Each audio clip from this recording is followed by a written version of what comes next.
Станіслав Шумскі ў бітвах і вязніцах, 7 частка. Вяртаюся, аднак, да нашага адступлення. Пасля таго, як Вінцэгеродыя ўзялі пад варту, мы рушылі, здаецца мне, да Вярэі. Але там Напалеон атрымаў паведамленне, што Масква пастанавіла абараняць гэтую дарогу, маючы на ёй умацаваны Малаяраславец. Гэты невялікі Малаяраславец стаяў на аграмаднай гары, якая была натуральнай фартэцыяй. Аднак нашы баявыя войскі пад камандай Эжэна Багарне, што складаліся з адных італійцаў, праявілі цуды гераізму і ўзялі тую пазіцыю, хоць і з немалымі нашымі стратамі.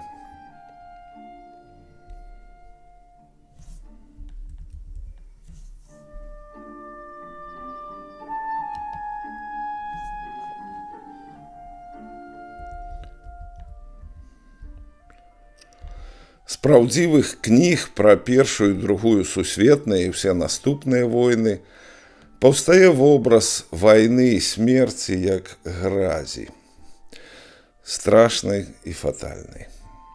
З успамінаў Шумскага такога вобразу не ўзнікае. 200 гадоў таму ўсё выглядала нашмат лягчэй, не было такім адназначна страшным і фатальным, як цяпер. Для войска на першым месцы былі адвага, доблесць, высакародства, а гэта як ні круці праявы пазітыўныя, іскрыстыя і нават радасныя. А яшчэ вялікія мэты, як у дадзеным выпадку вызваліць свой край ад расейскай няволі, утаймаваць агрэсара і замацаваць перамогу. А яшчэ праўда ў вялікім і малым, адсутнасць цынізму начальнікаў, іх рэальны клопат пра жаўнераў, іхнае жыццё і дабрабыт. Прынамсі, усяго гэтага было б дастаткова, каб гібель героя не выглядала для самога гэтага героя бясконца жахлівай трагедыяй. Нават калі ён ваяваў за грошы, ён сам выбіраў гэтую работу і гэтыя рызыкі. Я параўноўваю гэты вобраз з успрыманнем вайны і смерці ў сённяшняй арміі Рэспублікі Беларусь, дзе нічога іскрыстага і радаснага не бачу. Я згадваю выпадак шарагоўца Аляксандра Коржыча і падобных, якія загінулі ў мірны час праз дзедаўшчыну афіцэраў, што ў мяне, які служыў у савецкай арміі, проста не ўкладаецца ў галаве.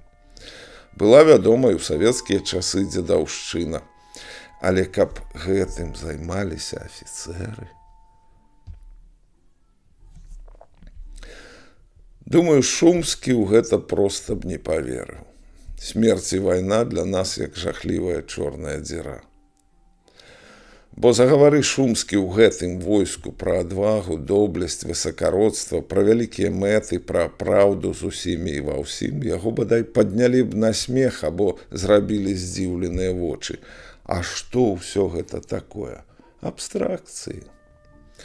Сам жа Шумскі быў бы агаломшаны, што на ягонай зямлі існуе армія нібыта гэтай зямлі, якая гаворыць на мове чужой імперыі, з якой ён усё жыццё змагаўся і культывуе традыцыі імперыі, якія ён хіба што высмейваў.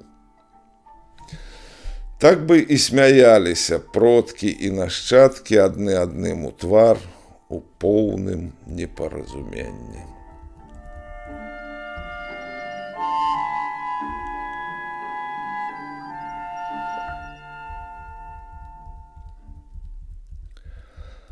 Пераначаваўшы на папялішчы зруйнаванага места, назаўтра, калі мы хацелі рушыць далей, мы заўважылі перад сабой разгорнутыя абарончыя лініі пяхоты, артылерыі і кавалерыі.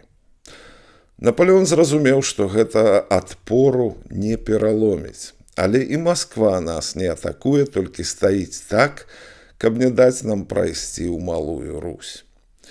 Гэткім чынам яна хоча прымусіць нас вярнуцца на Можайскую дарогу, яшчэ заваленую непахаванымі трупамі і спустошаную ўжо перад тым паходам маскоўскіх войскаў, а потым нашых, што ішлі за імі.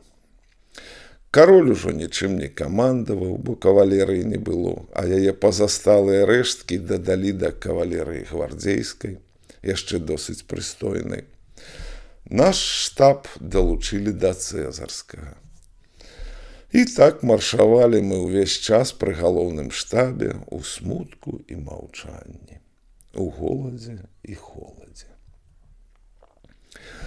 Пэўнага дня, праз некалькі дзён паходу, мяне паслалі з паперамі да маршала Нея, які ішоў у нашым ар'ергардзе. Аддаўшы дэпешы, я вяртаўся назад, даганяючы наш галоўны штаб, калі каняга моя някормленая, бо апроч саломы са стрэх нічога не ела, упала і неўзабаве здохла. Таму вяртаўся я пехатою, змораны і галодны.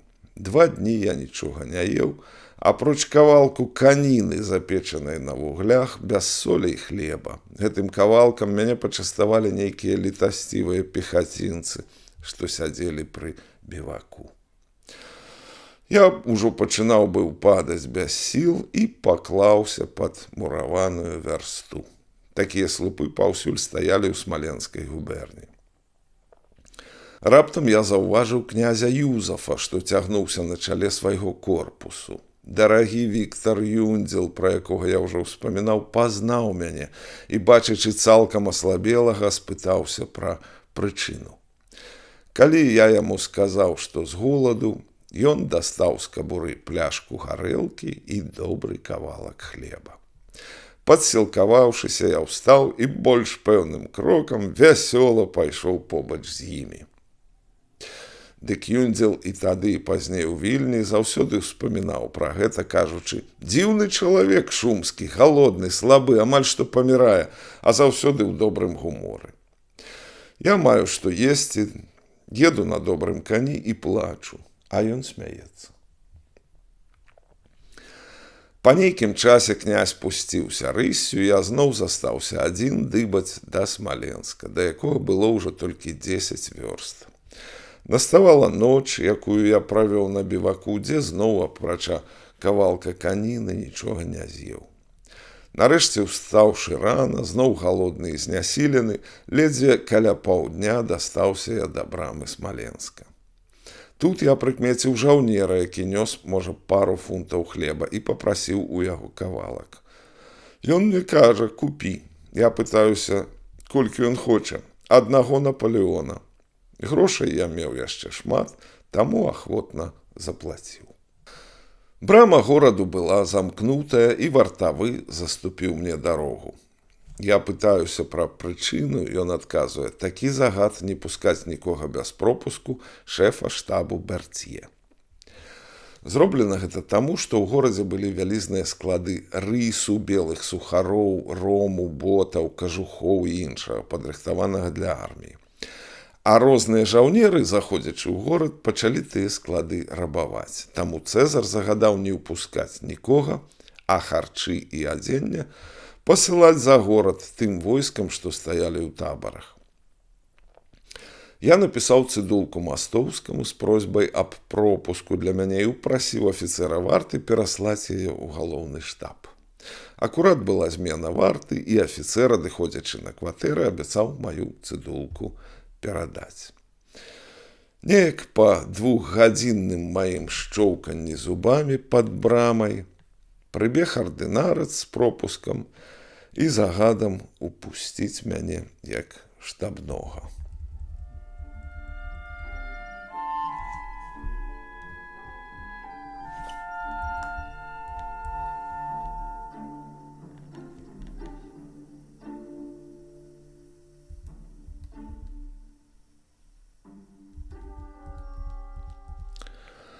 Як бачым, пасля перамогі пад Малаярослаўцам расійскай арміі ўсё ж удалося павярнуць французаў на той шлях, якім яны ўжо прайшлі на Маскву. І гэта якраз была для французаў чарговая параза. Па-першае, яны не трапілі ў некранутую вайной Украіну, каб там зазімаваць. Па-другое, Смаленская дарога ўжо была разрабаваная і спустошаная і французскім, і расійскім войскам. Таму ісці было ўсё цяжэй, і настрой рабіўся ўсё больш пануры. І ўсё ж не магу не параўнаць апісанне вайны ў Шумскага і, напрыклад, у Васіля Быкова. Не кранаючы сюжэтаў і мастацкіх якасцяў, заўважу, што героі Быкова ваююць, не ўсведамляючы асаблівага сэнсу таго, што адбываецца. Быкаў экзістэнцыялісты, для яго на першым месцы ўзаемаадносіны канкрэтных людзей, цана чалавечага жыцця, вернасці, здрада, годнасці, подласць. Быкаў не ваюе арміямі, тэатры ваенных дзеянняў у яго хіба на 10-м пляне. У Шумскага ўсё выглядае менавіта як адзін вялікі тэатр, амаль аперэта, у цэнтры якой ён сам. Таму пакуты на вайне, або, як любілі казаць у савецкай прапагандзе, цягаты і лішэнне, якімі прасякнутыя аповесці Быкава, у Шумскага амаль не праяўляюцца. Вось адарвала генералу лытку на назе, і далей генерал кіруе боем у гарызантальнай паставе. Альбо іншаму афіцэру карцеч заляцела ў рот. Такі сабе амаль анекдатычны факт. Шумскі нават не працягвае, што карцеч таго афіцэра забіла. Гэта ж і так зразумела. Вось чаму ўспаміны Шумскага паводле жанру бліжэй да кніг Святланы Алексіевіч. Гэта адзін з галасоў ейнага шматгалосся.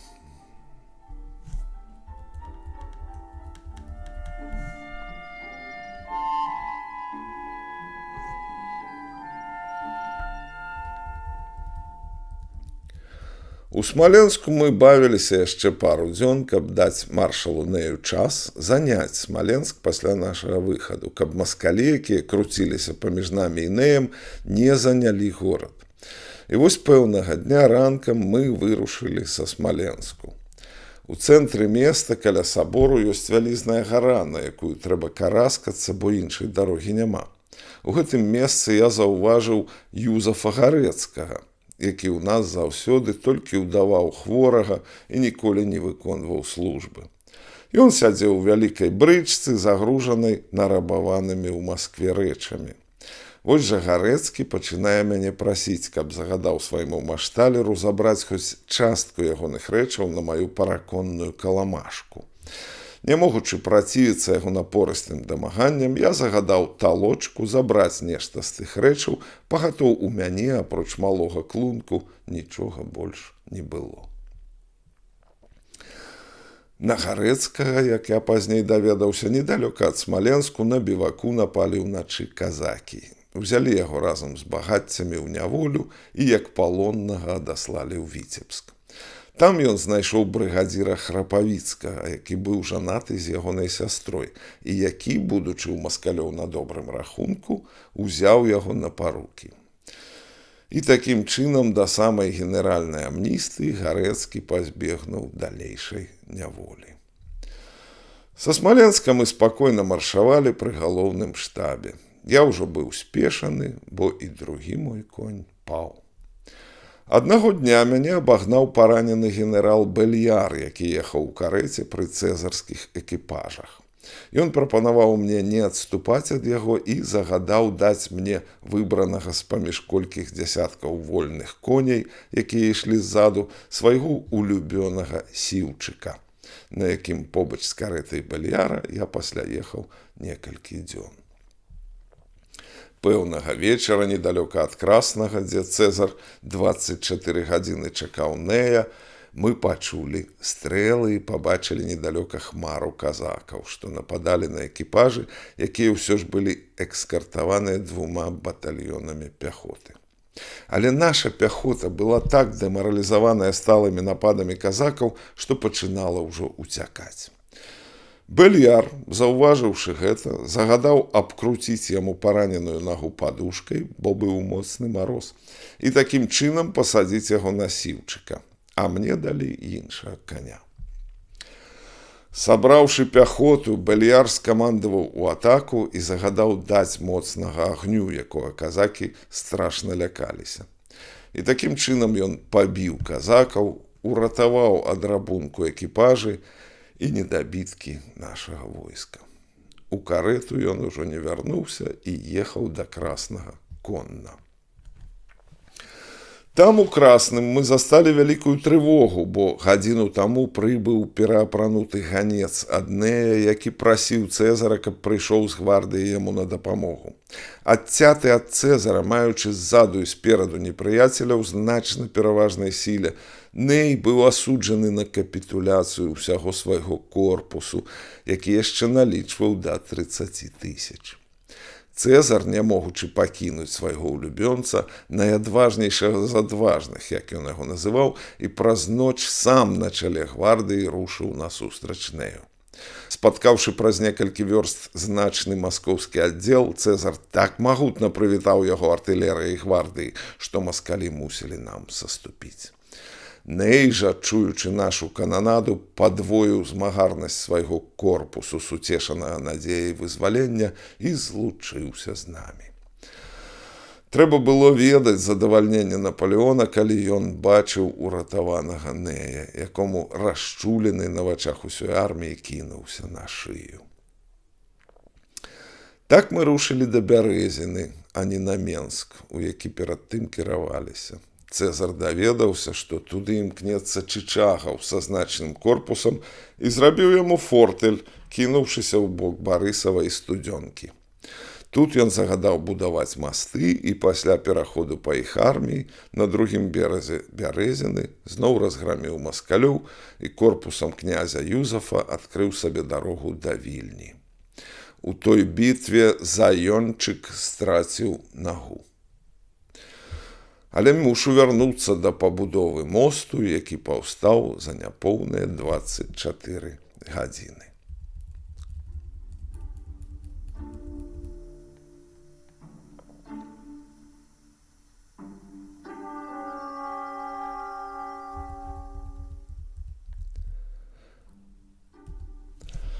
Шумскі згадаў Заёнчыка, і ў мяне пад нагамі зноў развярзаецца прорва. Выратавальны Google кажа, што ў часы Шумскага дастаткова было назваць адно гэтае прозвішча, бо генерала Юзафа Заёнчыка ведалі ўсе. Ён здабыў сабе славу яшчэ ў паўстанні Тадзеуша Касцюшкі. Я проста фізычна адчуваю, што напалеонаўскі паход быў не столькі напалеонаўскім, колькі паходам шляхты Вялікага княства Літоўскага. Прынамсі, такі погляд надаваў яму важкага сэнсу. Род Заёнчыка гнездаваўся ў цяперашняй Украіне, у Камянцы-Падольскім, і належаў да гербу свінка. Хоць ты казку складай пра дзіцячыя гады нацыі, дзе героямі будуць Касцюшка, Зайчык і свінка.